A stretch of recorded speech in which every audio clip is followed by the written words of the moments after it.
Welcome students, this is Rajendra Reddy, physics faculty.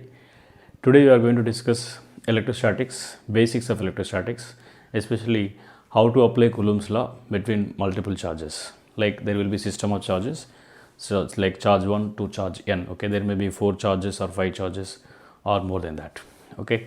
Many of the students are not understanding how to apply the Coulomb's law, and especially how to take the direction between unlike charges, okay. They are taking minus into consideration. That is actually wrong. You should not take the minus into consideration when you are taking the direction, okay. So here we are going to have that confusion removal class, it is, okay. So it is generally, some people it may look like very basic, but it is very important for the people who are just trying to understand how to apply the Coulomb's law for the multiple charges, okay. So let us enter into the topic. The topic name is electrostatics. It is chapter, okay. The force due to system of charges on a single charge is a vector sum of the force due to each and every charge of the system of charges. Let me repeat that. The force due to system of charges on a single charge. It is a vector sum of the force due to each and every charge of the system of charges, okay. So let me tell you what does it stands for. Consider system of charges. System of charges means there may be any number of charges, like more than 2. It can be up to infinity also, okay. Because consider this one is Q1 charge and this is Q2, this is Q3, okay, and let it be only 3 charges, right. And at this location there is a test charge, okay. This is the charge Q. Then on the test charge, due to these remaining 3 charges, how much force is existing? It's very simple. The force due to first one, say F1, force due to second, F2, force due to third is F3.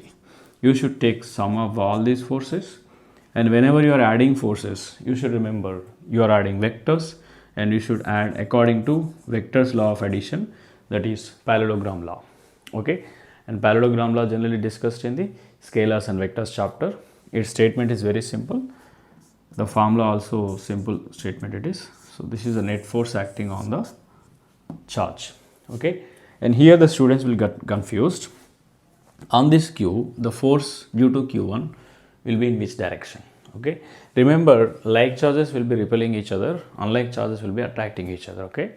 So that you know very well, right. So here suppose, here the charge we are keeping as positive, but Q1 is positive, Q2 is negative, Q3 is positive, let us suppose. And most of the students will take correctly for positive and positive charges. You know, F1 is going to be F1 according to the distance between the 1 and Q, let it be R1. Then F1 equals to K Q1 Q divided by R1 square. That is correct, okay. And what about the direction of this? The direction, these are like charges. You have to take the direction which is away, okay, because 2 like charges generally repel each other. So whenever they are repelling each other, the force on this Q will be away from Q1, okay. So it will be this way. And due to Q2, the force F2, if you calculate, here only they will do the mistake here, okay. That is K into Q2 into Q they will take. Of course, minus also they will consider here because of the charge Q2 here negative. So they will consider here minus, okay. So if you consider minus, that is going to be wrong, okay, because anyway the minus indicates the force is going to be attractive, okay.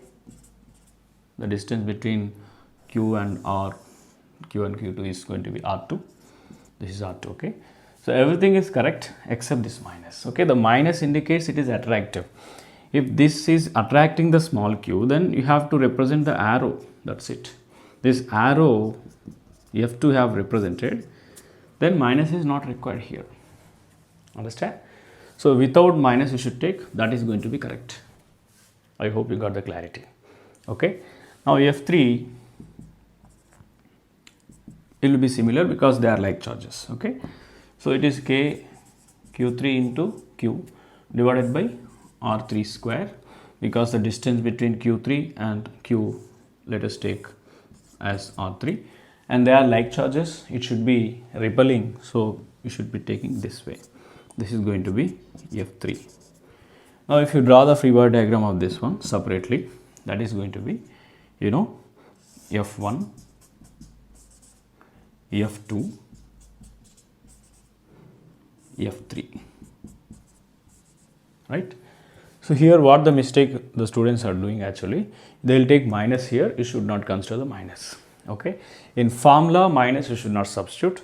If you represent the, if you have the arrow, that's enough. Okay, either sign in the formula you should take, or arrow you have to draw in the diagram. You should not take both. Clear?